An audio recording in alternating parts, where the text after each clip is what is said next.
அனைவருக்கும் வணக்கம். நாம் காலாங்கிநாதர் ஞானவிந்த ரகசியம் என்கிற ஞான நூல் தொகுப்பை வாசித்துக் கொண்டிருக்கிறோம். காலாங்கிநாதர் சதுரகிரி மலையிலே தான் கண்ட அனுபவித்த ஆனந்தமயமான விடயங்களை பாடல்கள் வடிவிலே நமக்கு சொல்லிக் கொடுத்து வருகிறார். எத்தனையோ அதிசயங்கள் நிறைந்திருக்கக்கூடிய சதுரகிரி மலையிலே கோரக்க சித்தர் என்று அழைக்கப்பட்ட ஒரு சித்தர் தங்கியிருந்து தவம் இயற்றியதும் மருந்துகள் தயாரித்ததுமான ஒரு குகையை பற்றி காலாங்கிநாதர் சொல்லியிருந்ததை கடந்த பதிவிலே பார்த்தோம். அந்த இடத்திலே கோரக்கரால் உருவாக்கப்பட்ட சில அதிசயங்களை பற்றியும் நாம் பார்க்க இருக்கிறோம். சித்தர்கள் தாங்கள் உருவாக்கிய உன்னதமான மருத்துவ குணம் கொண்ட அதிர்வலைகள் நிறைந்த விடயங்களை எல்லா காலங்களிலும் அங்கே வரக்கூடிய எல்லா மக்களுக்கும் கிடைக்கும்படியாக பத்திரப்படுத்தி வைத்து செல்வது வழக்கம். கோரக்க சித்தர் அவர் தங்கியிருந்த குகைக்கு அருகிலே இருந்த மிகப்பெரிய பாறை அமைப்புகளிலே மூலிகைகளை சுலபமாக அரைக்கக்கூடிய காரியத்தை செய்தார். அரைத்ததோடு அல்லாது அவற்றை சுனைகளிலே இருக்கக்கூடிய தண்ணீரிலே கலந்தும் விட்டார். எத்தனை நூற்றாண்டுகளானாலும் சுனையிலே கலக்கப்பட்ட இந்த மூலிகை மருந்துகளின் தத்துவம் என்பது மாறாதபடியாக அதை உருவாக்கியும் வைத்தார். அப்படி உருவாக்கி வைக்கப்பட்ட அந்த சுனைகளிலே விழுந்து புரண்டு ஓடக்கூடிய சிற்றோடைகளிலே குளித்தாலும் அந்த தண்ணீரை குடித்தாலும் எண்ணற்ற நோய்கள் தீரும் என்பது ஐதீகம். கோரக்கர் குகை என்று அழைக்கப்பட்ட இடத்தை சதுரகிரி மலையிலே தோணிப்பாறை என்று அழைக்கப்படக்கூடிய தானிப்பாறை வழியாக கடந்து செல்லும் போது மலைவாழ் மக்களின் உதவியோடு நம்மால் அடையாளம் காண முடியும். அந்த இடத்திலே சென்று கோரக்க சித்தர் தவம் இயற்றிய பாறையையும் அந்த பாறைக்கு அருகிலே இருக்கக்கூடிய சிற்றோடையையும் நம்மால் காண முடியும். அந்த இடத்திலே அதிசயமான நீர் ஊற்றிலிருந்து நீரை அள்ளி உண்டு நம்முடைய பாவங்களை தீர்த்து கொள்ளவும் முடியும் என்று காலாங்கிநாதர் சொல்லுகிறார். பாருங்கள் அவர் என்ன சொல்லுகிறார் என்பதை தொடர்ந்து பார்க்கலாம். குண்டப்பா, இன்னும் ஒரு அதிசயம்தான். உலகத்தில் உள்ளவர்கள் அங்கு வந்து குண்டப்பா கோரக்கர் தீர்த்தமாடி கொள்ளவே எப்பினியும் அகன்று போகும். மண்டப்பா கரம் இரண்டும் ஒன்றாய் கூட்டி வாரி நீர் 3 கை உண்ண போதை கொண்டப்பா ஜென்ம சாபல்யமாகும் கோரக்கர் தன்னை போற்ற குணம் உண்டானே.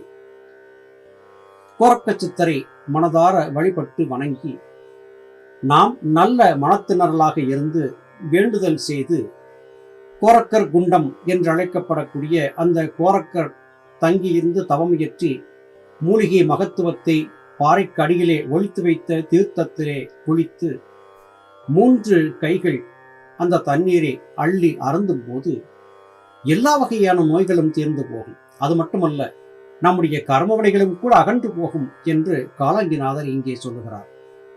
பொதுவாக ஒரு சித்தர் மற்றொரு சித்தரை அத்துணை சுலபத்திலே போற்றி பாராட்டுவது இல்லை. ஆனால் காலாங்கிநாதர் மிகுந்த பெரிய மனம் கொண்டவர். எனவே பல சித்தர்களை பற்றி போற்றி பாராட்டி சொல்வதை மிகப்பெரிய புண்ணியமாகவும் அவர் கருதி இருக்கிறார். எல்லோரும் நல்லவர்களே, எல்லோரிடத்திலும் ஆற்றல் இருக்கிறது, நான் தான் பெரியவன் என்பதாக தன்னை சொல்லிக் கொள்ளாமல் எண்ணற்ற சித்தர்களுடைய அதி உன்னதமான மகத்துவங்களை பற்றியும் தான் அறிந்து தன்னுடைய சீடராகிய போகமாமுனிவருக்கும் சொல்லிக் கொடுத்து அவர் மூலமாக உலக மக்களுக்கும் காலாங்கிநாதர் காட்டிக் கொடுத்தார். இந்த கோரக்கர் குண்டா என்று அழைக்கப்பட்ட பாறையை அடியேன் தரிசித்திருக்கிறேன். அந்த பாறைக்கு அருகிலே ஓடக்கூடிய ஓடையிலே நீராடி இருக்கிறேன். நீரை அள்ளி அருந்தியும் இருக்கிறேன். அந்த நீர் வித்தியாசமான ஒரு சுவையோடு இருந்ததையும் உணர்ந்திருக்கிறேன். ஆனால் கர்மவினைகள் தீர்ந்தனவா, என்ன நன்மை ஏற்பட்டது என்பது நிச்சயமாக என்னால் சொல்ல முடியாது. ஒருவேளை கர்மவினைகளின் வீச்சு அதிகமாக இருந்திருக்கக்கூடும். தொடர்ந்து அந்த கோரக்கர் தீர்த்தத்திலே நீராடி வந்திருந்தால் ஒருவேளை கர்மவினைகள் தீர்ந்திருக்கக்கூடும். கோரக்க சித்தருடைய இந்த மிகப்பெரிய புனிதமான பணி போற்றுதலுக்குரியது என்றே கருத வேண்டியிருக்கிறது. உண்டான குகைதனிலே முனிவர் சித்தர் ஒற்றுமையாம் யோகிகளும் கற்பம் உண்டு பண்டான வைத்தியமும் பாதப்போக்கும் பல தைல முறை கவுன குளிகை செய்து கண்டான பின் ரசத்தை மணியாய் கட்டி கவலை அது திவலையிலாது இருந்து வாழ்வார். பெண்டான சம்சார வாழ்க்கை உள்ள பேரங்கே சென்றாலும் பெருமைதானே. யோகிகள் இந்த கோரக்கர் குண்டா என்று அழைக்கப்பட்ட இடத்திற்கு சென்று வழிபாடு செய்தால்தான் புண்ணியம் கிடைக்கும், கர்மவினைகள் தீரும் என்று இல்லை. குடும்ப வாழ்க்கையிலே வாழ்ந்திருக்கக்கூடிய சம்சாரிகள் இந்த இடத்திற்கு சென்றாலும் அந்த இடத்தினுடைய பெருமை என்னவோ தீராது. அங்கே கோரக்க சித்தரால் உருவாக்கப்பட்ட சுனையிலே இருந்து வெளிப்பட்டு வரக்கூடிய ஓடையிலே குளித்தும் ஓடை நீரை அருந்தியும் நம்முடைய பாவங்களை போக்கிக் கொள்ள முடியும். இந்த இடத்திலே எண்ணற்ற சித்தர்களுக்கு கோரக்கர் சித்தர் காயகற்ப மருந்துகளை செய்து கொடுத்தார். அது மட்டுமல்ல, பாதரசத்தை மணியாக கட்டி ரசமணிகளை செய்யக்கூடிய காரியத்தையும் கோரக்கர் சித்தர் அங்கே செய்திருக்கிறார். இந்த ரசமணிகளை முறைப்படியாக சாரணை தீர்த்தல் என்கிற முறைப்படி ஆற்றல் மிகுந்ததாக மாற்றியமைத்து அந்த ரசமணியை கொண்டு ஆகாய மார்க்கமாக பறக்க முடியும் என்பதையும் சித்தர்கள் காட்டினார்கள். இன்றும் கூட சில சித்தர்கள் ஆகாய மார்க்கமாக சதரீர் மலையிலே பறந்து திரிவதை பலர் பார்த்திருக்கிறார்கள். அவர்கள் அனுபவங்களை சொல்லியும் இருக்கிறார்கள். அந்த இடத்திலே சென்று சித்தர் மக்கள் கோரக்கரிடத்திலே இருந்து காயகற்ப மருந்துகளை வாங்கி உட்கொண்டார்கள். கவலை என்பது சிறிதளவும் அந்த இடத்திலே சென்று தங்கினாலே இல்லாது போய்விடும். சம்சார வாழ்க்கையிலே வாழ்ந்திருக்கக்கூடியவர்கள் அங்கே சென்றாலும் கூட நிச்சயமான ஒரு மன நிம்மதியையும் அமைதியையும் அந்த கோரக்கர் குகையிலே நம்மால் தரிசிக்க முடியும், அனுபவிக்க முடியும். இதை அனுபவபூர்வமாக அடியேனும் உணர்ந்திருக்கிறேன் என்பதை இங்கே தைரியமாக பதிவு செய்கிறேன்.